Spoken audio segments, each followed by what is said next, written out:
We're doing this Friday, April 26th, I think. But I know we're missing a bunch of people to track, so maybe you're looking back at this.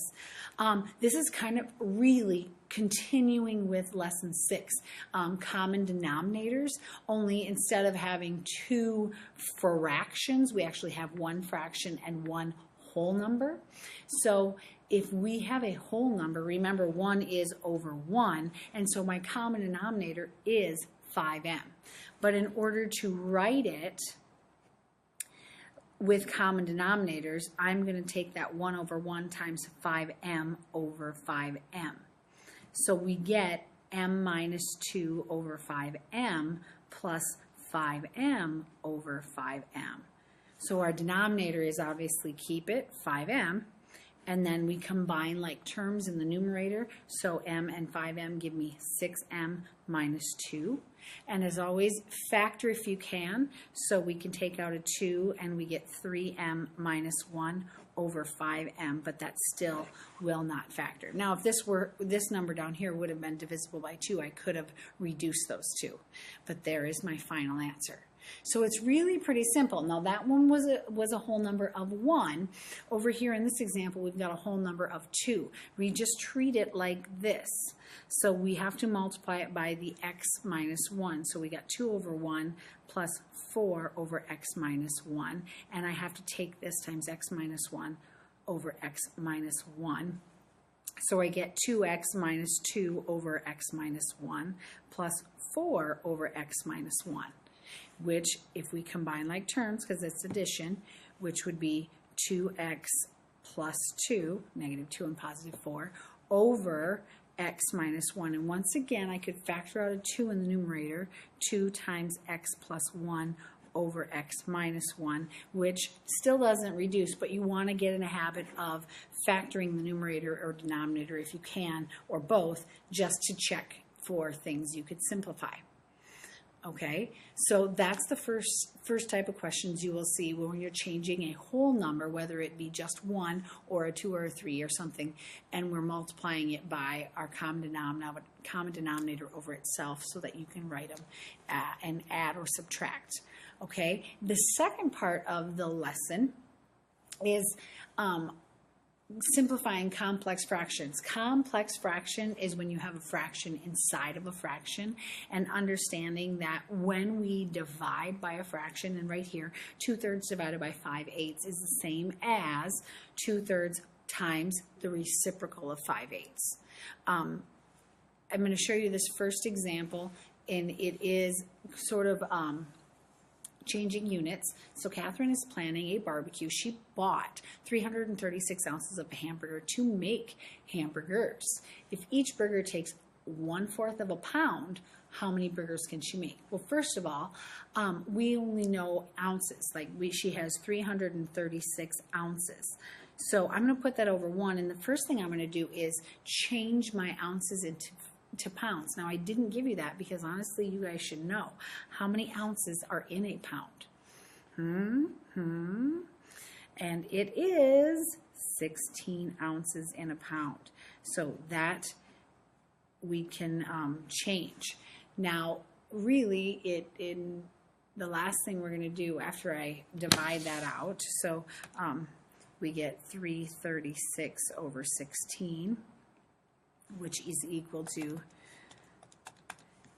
21 pounds. And if I divide 21 pounds by 1/4 of a pound, that's really the same as 20 over 1 times 4 over 1, because you multiply by the reciprocal, which is pretty simple. It's 84 burgers. Okay? But that's a word problem, so just be careful with those. They're honestly, most of them are easier than they make it seem, so try not to overthink them. On the back, though, this gets ugly.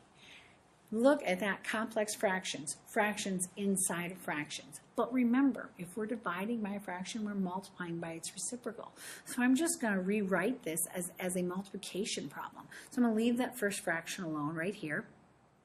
And I'm going to take RS over 2, and I'm going to multiply by the reciprocal. So I'm going to make it 3 over r cubed s. Now, when we are multiplying, see, we're not adding or subtracting here. We are multiplying, so we can cross-reduce.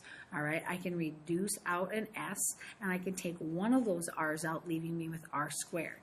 So I will have just a 3 in the numerator over 2r squared in the denominator.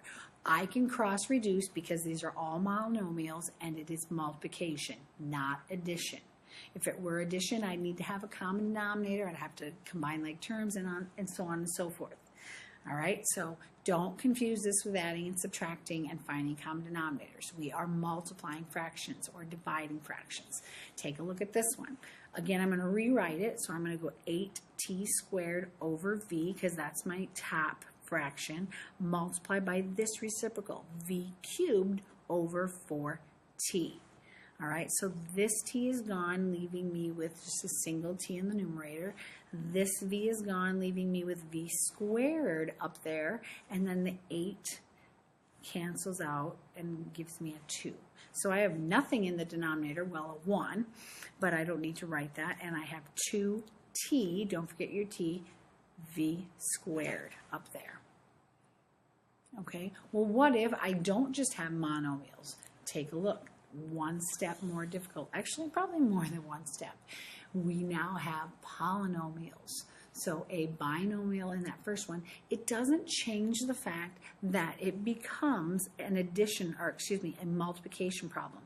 I'm going to take my first fraction, a plus 7 over b, and I'm going to multiply by the reciprocal, 3b over a squared minus 49. Now, the second thing I'm going to do is with my binomials or trinomials, I'm going to factor if I can. The only one I can factor here is this one. So I have a plus 7 over b times 3b over difference of squares gives me a plus 7, a minus 7. Now I can cross reduce because I'm multiplying, and all of my product in the bottom, I can cancel out this b with that one, and I can cancel out my a, oops, wrong one, this one and this one. That one should not have canceled out, leaving me with 3 in the numerator and a minus 7, because that one should still be here in the denominator. Okay, so now I'm going to do this one step simpler. As I rewrite it, I'm going to factor it. So take a look at this top one. When I rewrite it over here, I am going to factor it. So in that numerator, it's only a binomial, but notice I can factor out an x. So I have an x and an x minus 1. In the denominator, I've got a trinomial, so I want to factor as a product of two binomials. So we've got x and x, negative 12, and a negative 1, so negative 4 and positive 3. Now I'm going to change that bottom one. Remember the reciprocal. So this 2x minus 8 is going to go in the numerator, but what can I take out? A 2.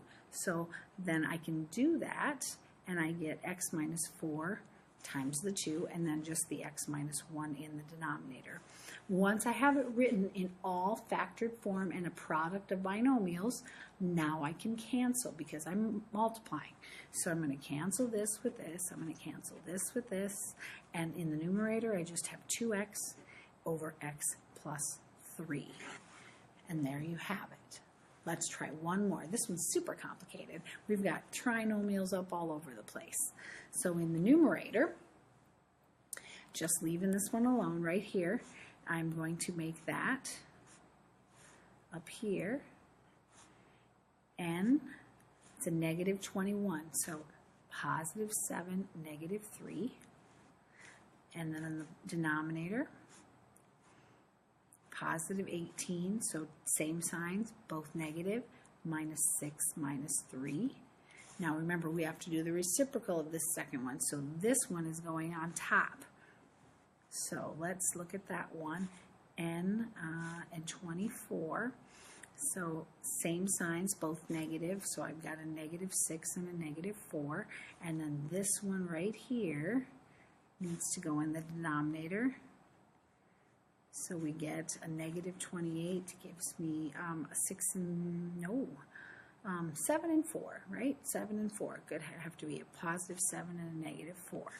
And now that I have it as a multiplication problem, and all in factored form, I can cross reduce and top to bottom. Check this out. I've got those two, I've got those two, and look at this, folks.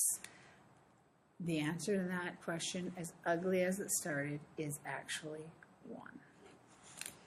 Okay, so we're going to factor them and write it as the multiplication of the reciprocal in factored form, and then you can reduce and simplify. All right, if you have any problems, come see me, and we'll get through it. Good luck.